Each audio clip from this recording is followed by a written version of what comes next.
안녕하십니까. 청소년 상담사 상급시험 대비 학습이론 실전 모의고사 제1회차 전반부 문제풀이 들어갑니다. 이번 시간에 여러분들 교재 2교시라고 되어 있는 학습이론인데요. 1번에서 13번 문제까지 13문제를 풀겠습니다. 학습이론은 필수 과목입니다. 우리가 이제 교육학을 전공하신 분이나 또는 심리학을 전공하신 분들은 학습이론의 문제를 잘 푸시는데 그 외의 전공을 하신 분들이 좀 학습이론이 어렵다라고 많이 말씀을 하십니다. 그리고 학습이론에서 좀 이렇게 과락이 많이 나오는 경향도 있어요. 그런 분들이. 그런 것을 전공한 분들은 이 학습이론에 대해서는 좀 더 디테일하게 개념 정리를 하시고 사례를 적용해 보는 연습을 해 보시기 바랍니다. 자, 학습이론의 1번 문제부터 쭉 푸는데 개념을 잘 정리한다는 측면에서 실전 모의고사들이 정리되어 있다라고 보시면 되고요. 이런 모의고사를 보면서 모의고사 지문들을 보면서 개념을 다시 한 번 더 상기시켜 주시기 바랍니다. 1번 문제부터 봅니다.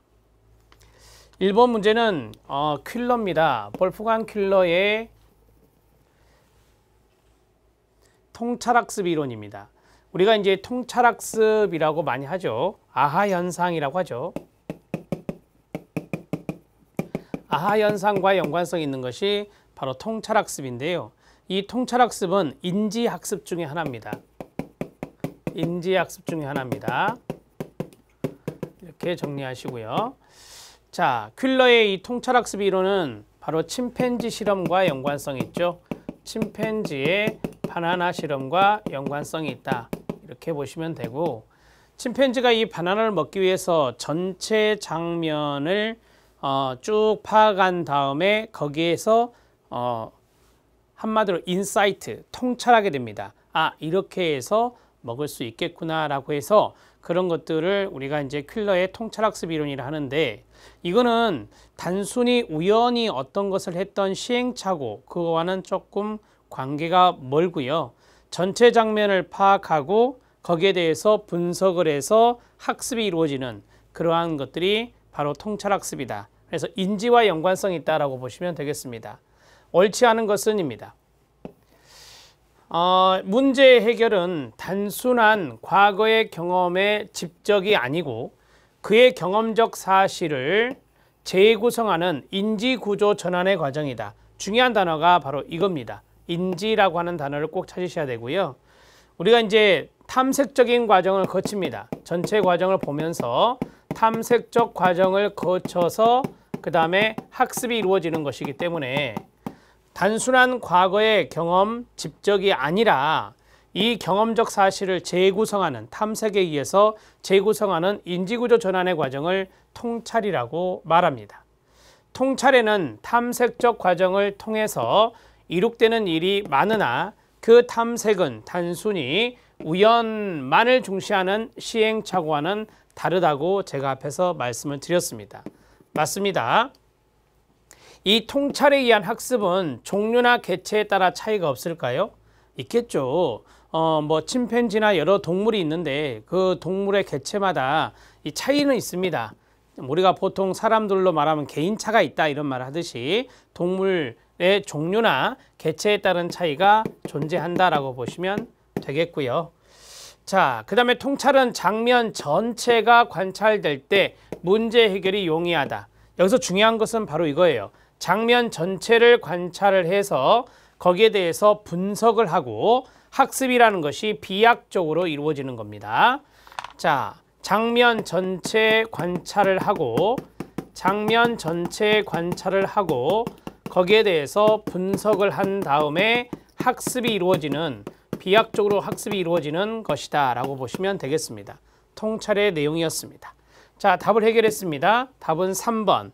통찰에 의한 학습, 통찰학습은 종류나 개체에 따른 차이가 있다. 침팬지는 아시는 대로 상당히 영리한 동물 중에 하나죠. 그래서 다른 동물들과 달리 통찰하는 그러한 것들이 상당히 남다르다라고 보시면 되겠습니다. 자, 1번의 답은 3번이다 라고 보시면 되고요. 2번 문제 들어갑니다. 1번 문제 별표 쳐주십시오. 통찰학습도 시험에 잘 등장합니다. 자, 그 다음에 2번 문제는 개념입니다. 개념을 쭉 보신다라고 생각하시면 되겠는데요. 첫 번째는 프리맥의 원리, 두 번째는 DRO, 차별 강화라고 하죠. 그 다음에 부적 연습법, 그 다음에 미신행동, 행동조성 이렇게 해서 5가지의 개념이 들어가 있는데요.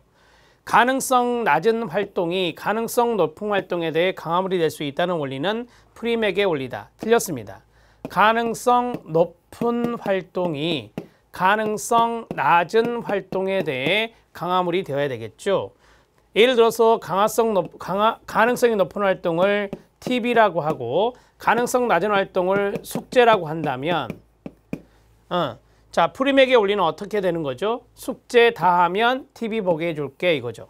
그런 것들이 이제 바로 프리맥의 원리를 적용한 것입니다. 즉 가능성이 높은 활동이 가능성 낮은 활동에 대해서 강화물이 되는 겁니다. 1번 지문 탈락이어서 1번 체킹하면 되겠죠. DRO는 학생이 가로 바람직하지 못한 행동을 정해진 시간 동안 하고 있지 않을 때 강화하는 차별 강화의 한 방법이다 라고 말할 수 있습니다. 자, 이 O가 other예요. other. 그러니까 다른 행동이죠. 다른 행동. 정해진 시간 동안에 이걸 하지 않는다 라고 보시면 돼요. 그랬을 때 차별 강화를 해주는 것이다 라고 보시면 되겠습니다. DRO는 바람직하지 못한 행동을 줄일 때 쓰는 방법이라고 보시면 되겠습니다.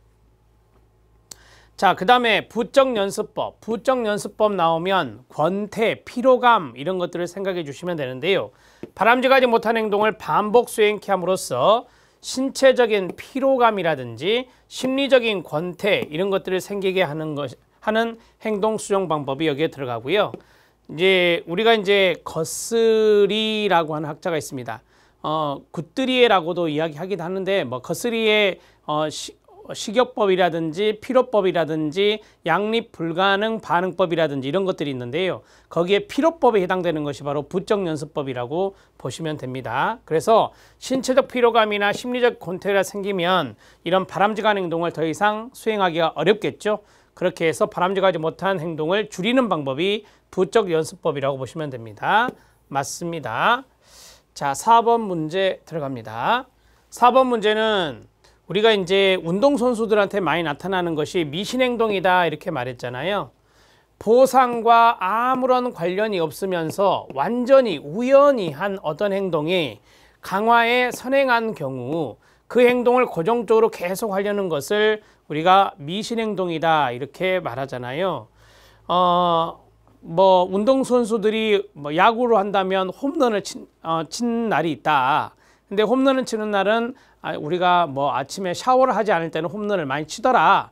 그러면은 이제 그 운동선수는 그것과 연관을 시키려고 하죠. 그래서 아침에 샤워를 하지 않고 운동 경기에 나가서 또 홈런을 치곤 하고 이런 것들이 이제 고정적으로 그 행동이 계속 이루어지는 현상이 있는데 그런 것들을 징크스, 미신행동이라고 말합니다.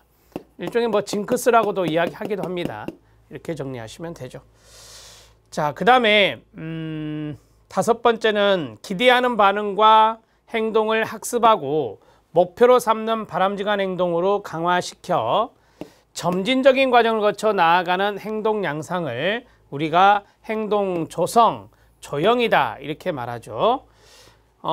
바람직한 행동을 이제 쭉 해 나가면서 목표 행동까지 진전해 나가는 거예요. 그래서 목표로 삼는 바람직한 행동으로 이렇게 쭉 강화시켜 나가는 겁니다. 점차 강화시켜 나가는데 점진적 과정을 거쳐서 나아가는 행동 양상이다. 이때 강함을 주고 이때 강함을 주고 이때 강함을 주고 이때 강함을 주는 거죠. 그래서 목표 행동으로 나가는 것을 우리가 조형, 쉐이핑이라고 하는데요. behavior shaping이라고 해서 행동 조성, 행동 조형이라고 말합니다.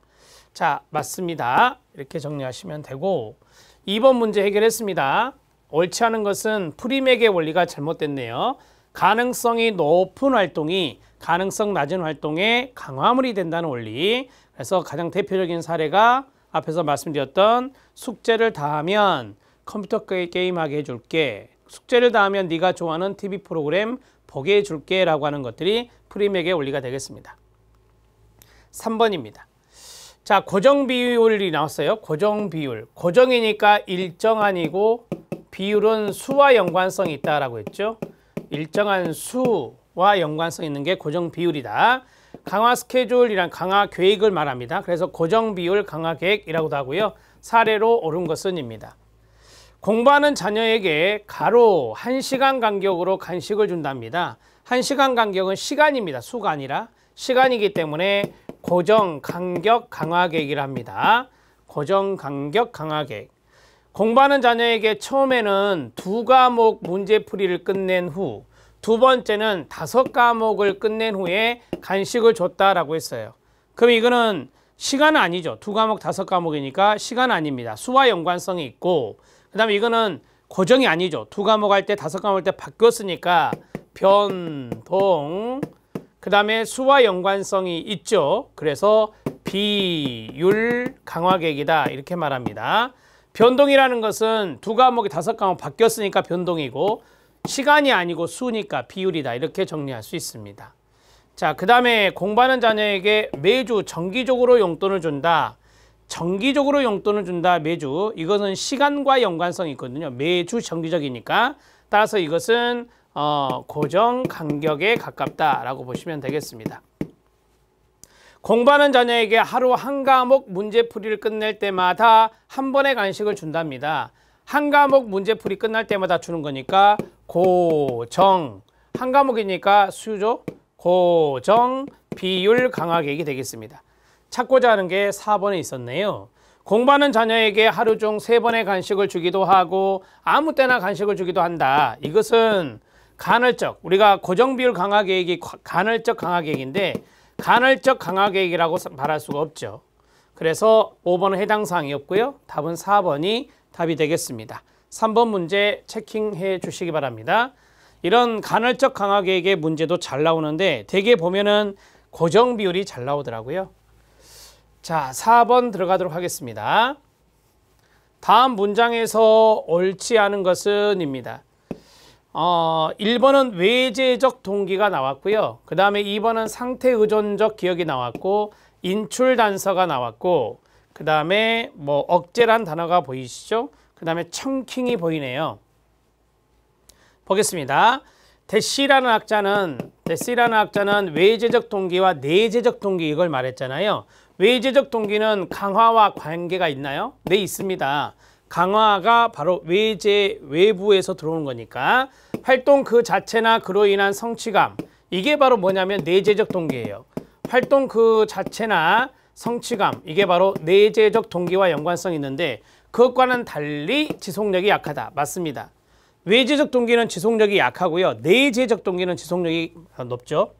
상태 의존적 기억입니다. 부호화할 때, 입력할 때와 인출할 때, 그거를 끄집어낼 때의 상태가 같을 때 더 잘 기억하는 현상을 상태 의존적 기억이라고 합니다. 상태란 단어가 힌트가 되겠네요. 그러니까 부호한 상태와 인출할 때의 상태가 같다면 기억이 더 잘 된다는 거죠.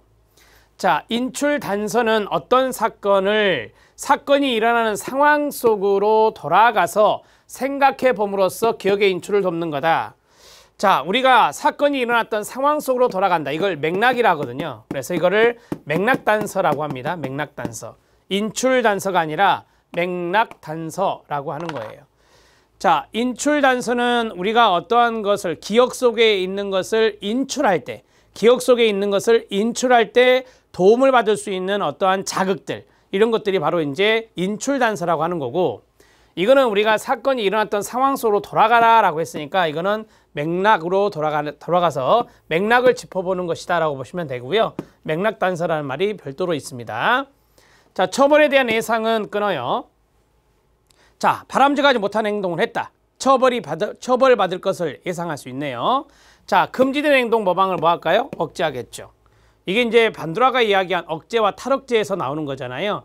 자, 예를 들어서 처벌에 대해서 예상이 된다. 그러면 금지된 행동이 뭐냐면 바람직하지 못한 행동이라고 보면 돼요.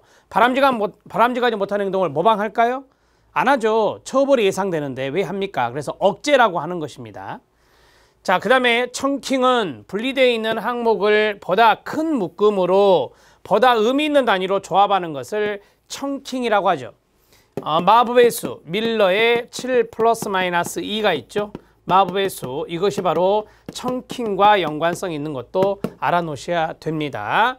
청킹입니다. 단기 기억을 조금 더 잘할 수 있는 방법 중에 하나가 청킹이라고 하죠. 자, 답을 해결했습니다. 3번이 답이고 각각에 대한 개념들 잘 정리해 놓으시면 좋겠습니다. 5번 문제 들어갑니다. 자, 5번 문제는 별표 쳐야 되고요.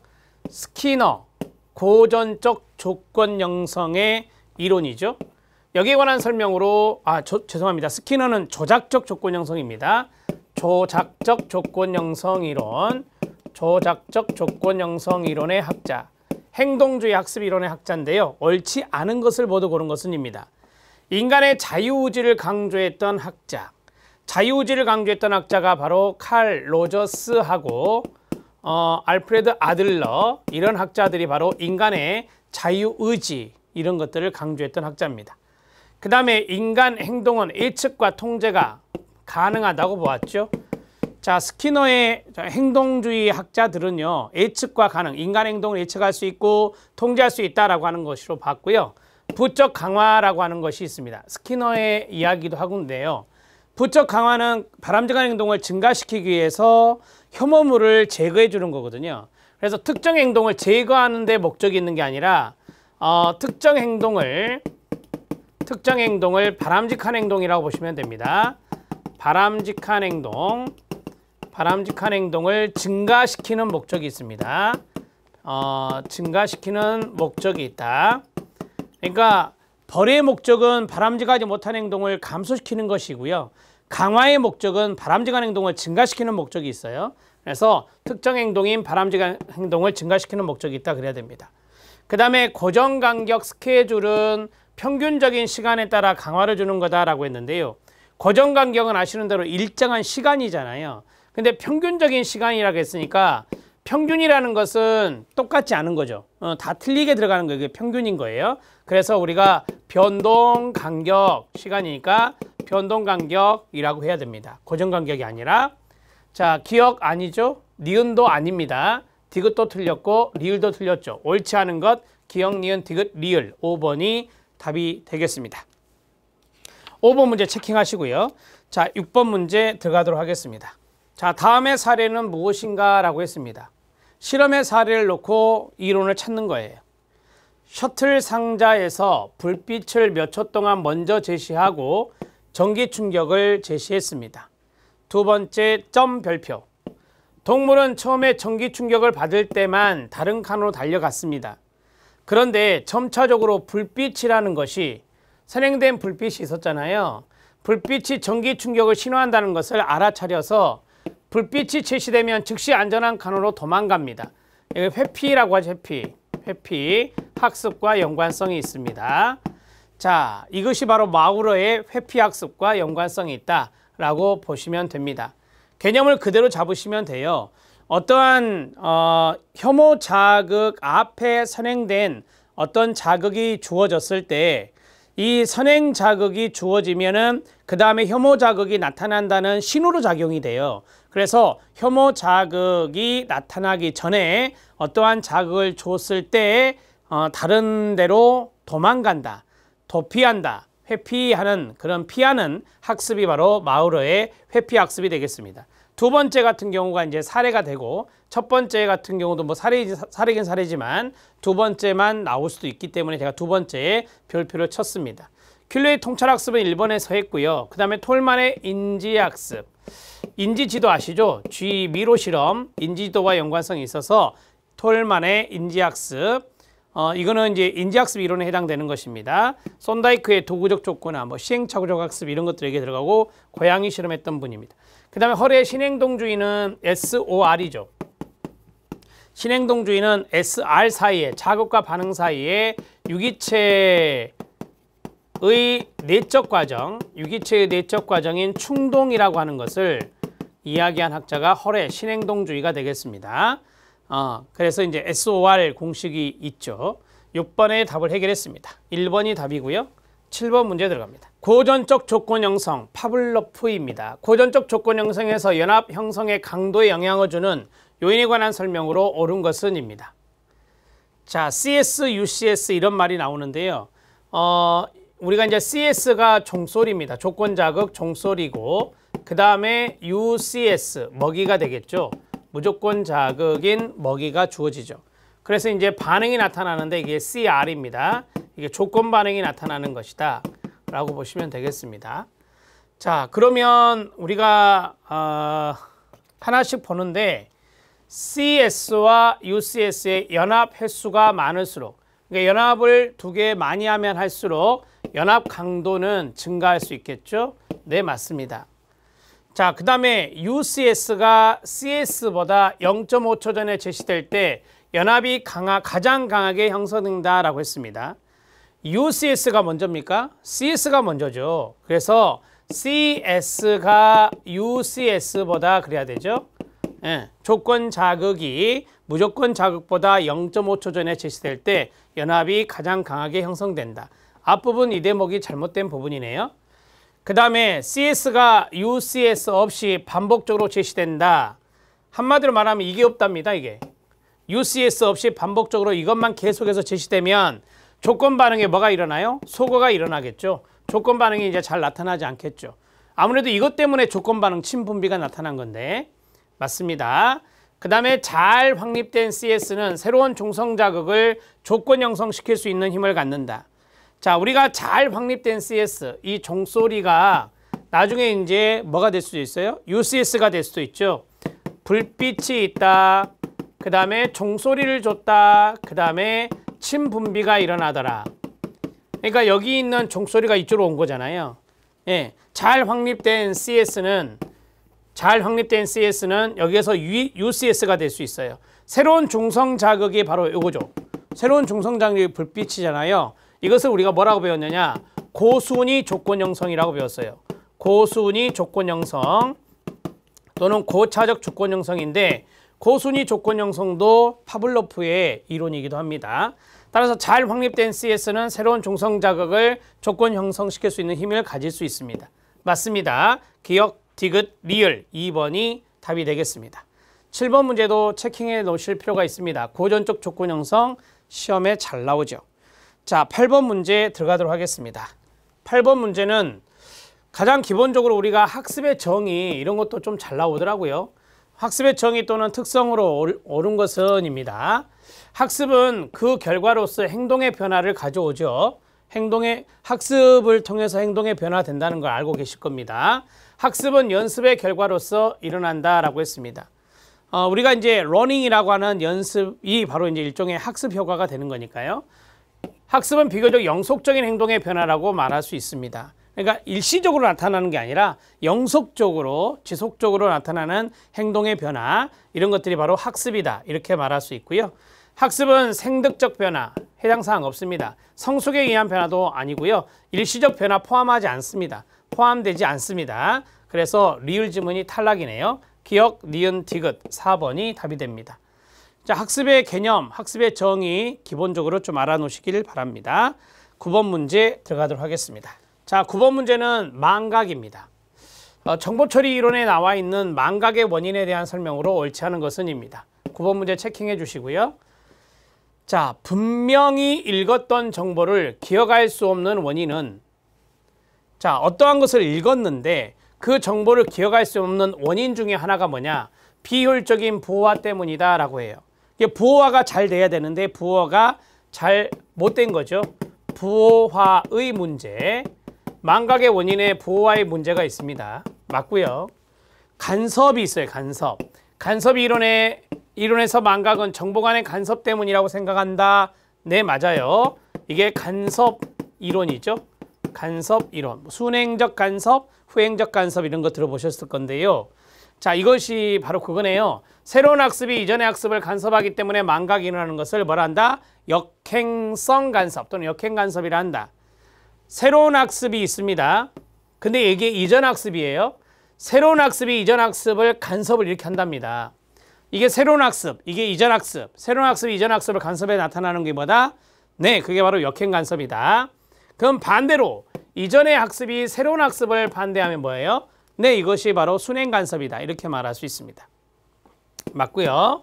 망각을 인출 실패로 간주하는 주장도 있다라고 했어요. 인출 실패가 또 원인이죠. 인출 실패. 인출이 잘 되면 기억을 잘하는 건데 인출이 안 되면 인출 단서가 없다든지 이럴 때는 우리가 이제 인출 실패에 해당되는 건데 그러한 것들이 바로 망각의 원인이 될 수도 있습니다.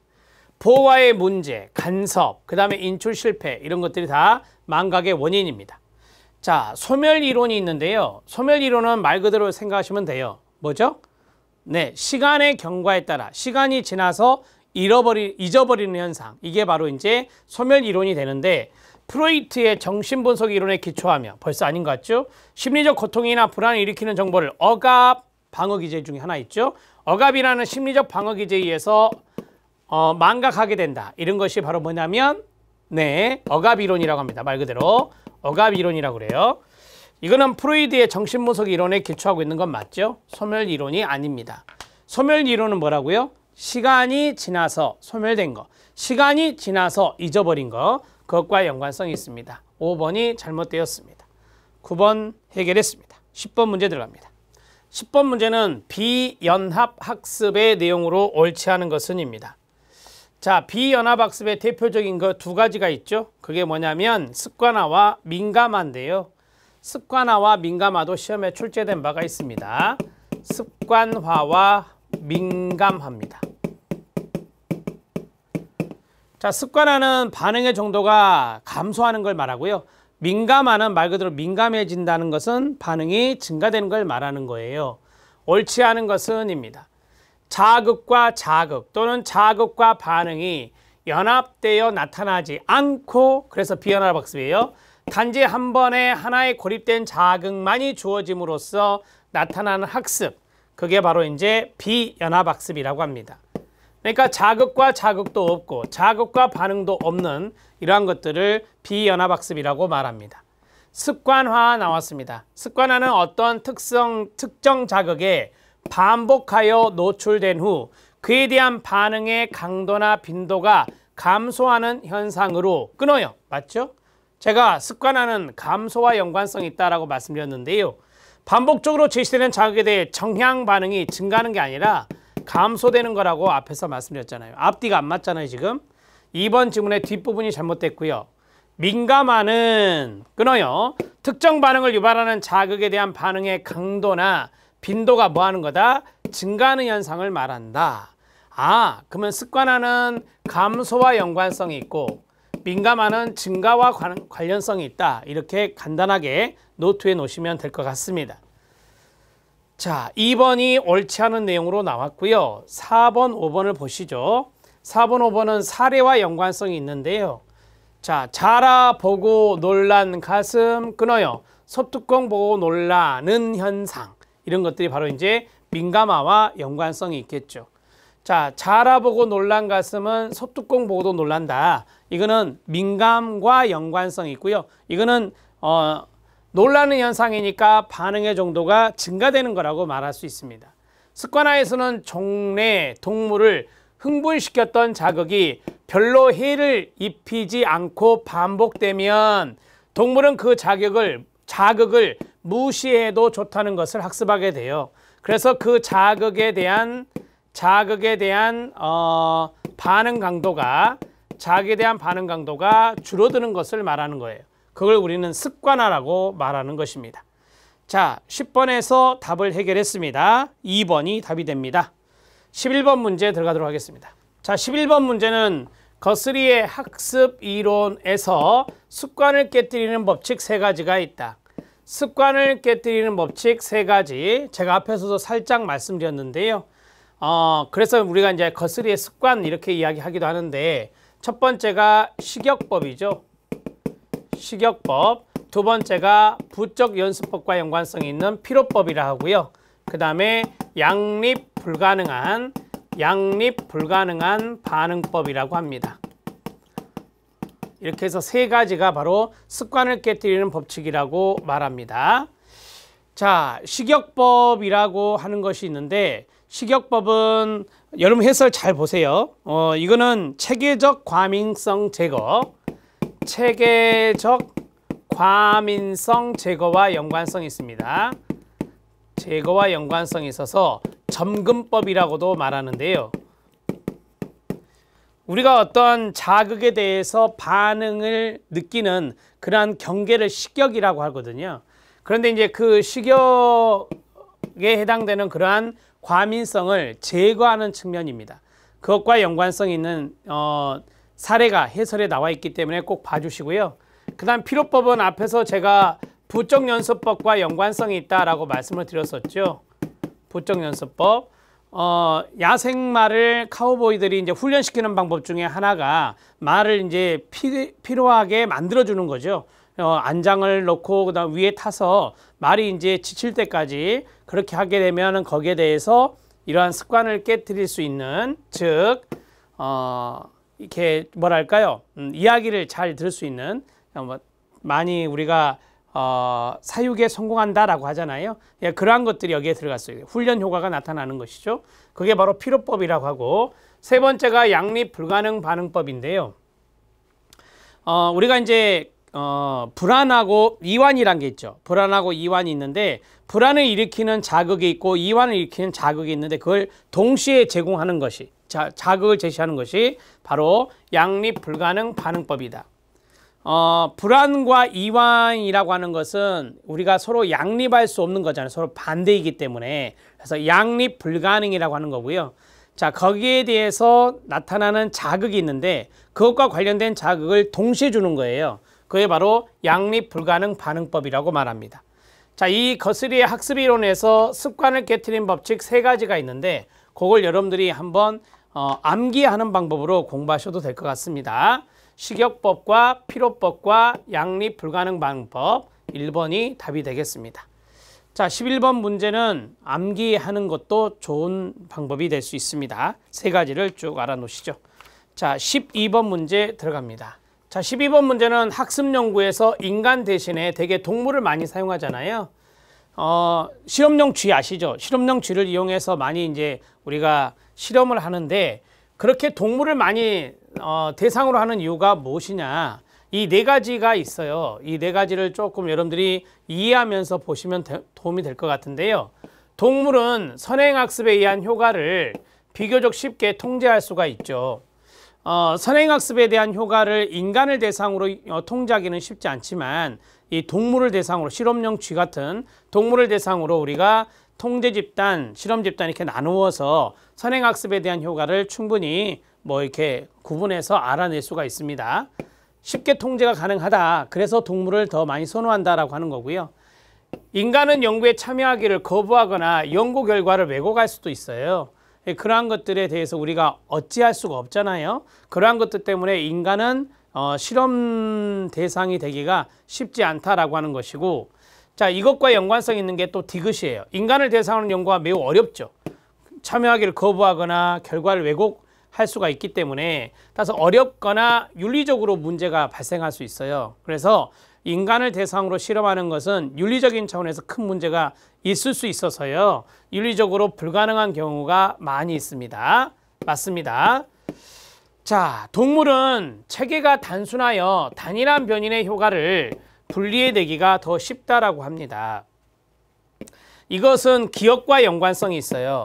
우리가 보통 통제 실험에서 실험을 통제한 쥐가 있고 실험을 한 쥐가 있잖아요. 그래서 이렇게 통제를 잘 할 수 있기 때문에 연구가 수월하고, 그 다음에 아까 말씀드렸던 대로 단일한 변인 효과를 분리해내서 할 수 있다. 이 말을 다른 말로 한다면 통제가 용이하다라고 보시면 돼요. 통제가 용이하다, 이렇게 정리를 하시기 바랍니다. 이 4가지 내용만 아시면 될 것 같아요. 동물을 사용하는 주된 이유가 어떤 것이냐, 이 4가지를 정리하시되, 기역과 리을은 동물에 대한 이야기를 했고요. 니은과 디귿은 인간에 대한 이야기를 해보았습니다. 그렇게 해서 정리하셔도 됩니다. 자, 기역, 니은, 디귿, 리을 4가지로 정리를 하십시오. 이것도 시험에 출제된 포인트라고 말할 수 있습니다. 12번의 답은 1번이 답이 되겠습니다. 13번 문제 들어가도록 하겠습니다. 자, 이번 시간의 마지막 문제인데, 마지막 문제는 연합학습의 문제입니다. 두 사건 간의 연관성을 배우는 연합학습의 내용 연결로 옳은 것은 입니다. 고전적 조건 형성이라든지 도구적 조건 형성이라든지 인지학습이라든지 관찰학습 모두 다 연합학습입니다. 앞에 있었던 습관화와 민감화만 비연합학습이고 여기 있는 것들은 다 연합학습에 해당되는 것들인데요. 자, 두 자극 사이의 관련성을 배우는 거다. 이 두 자극이 앞에서 했던 뭐예요? CS와 UCS 아닙니까? 이것을 배우는 것으로 유기체가 앞으로 일어날 사건에 대해서 대비할 수 있는 것 맞습니다. 자, 그 다음에 도구적 조건 형성이 있다. 손다이크, 사고 인지가 느닷없이 왜 나옵니까? 손다이크는 아시는 대로 이제 도구적 조건 형성이나 스키너의 조작적 조건 형성은 어떤 행동과 결과의 관계를 보는 거예요. 행동과 결과의 관계를 보는 것이 바로 도구적 조건 형성이나 조작적 조건 형성이다 배웠죠. 사고, 즉 인지가 개입되는 더욱더 고차적인 종류의 학습이다. 그럼 인지학습입니다. 인지학습의 대표적인 학자가 통찰학습의 퀼러와 그 다음에 잠재학습의 톨만이 있다라고 말씀드렸죠. 퀼러와 톨만이 여기에 들어간다. 자, 물론 반두라도 인지를 이야기했던 인지학습주의자입니다. 자, 그 다음에 인지학습 톨만이 나왔습니다. 어떤 행동과 나오네요. 결과 사이의 관계를 배우는 것으로 행동의 결과를 통해 더 효과적인 행동을 습득하게 하는 거다라고 했습니다. 이게 이제 스키너라든지 그 다음에 손다이크가 이게 들어간다 이렇게 보시면 되겠죠. 그래서 지금 니은과 디귿이 바뀌어 있어요. 자, 관찰학습 반두라 아시죠? 타인의 행동을 보고 모방, 모델링이라고 하죠. 자, 모방, 모델링하고 학습하는 사회학습 이론의 핵심 개념이 바로 관찰학습이라고 합니다. 기억과 리을이 맞는 내용이 되겠습니다. 자, 모두 다 연합학습에 해당되는 것으로서 개념적인 부분들을 좀 아실 필요가 있는 문제가 되겠습니다. 기억과 리을 1번이 답이 되겠습니다. 자, 13번 문제까지 해결했습니다. 다음 시간에 12문제 풀겠습니다. 수고하셨습니다.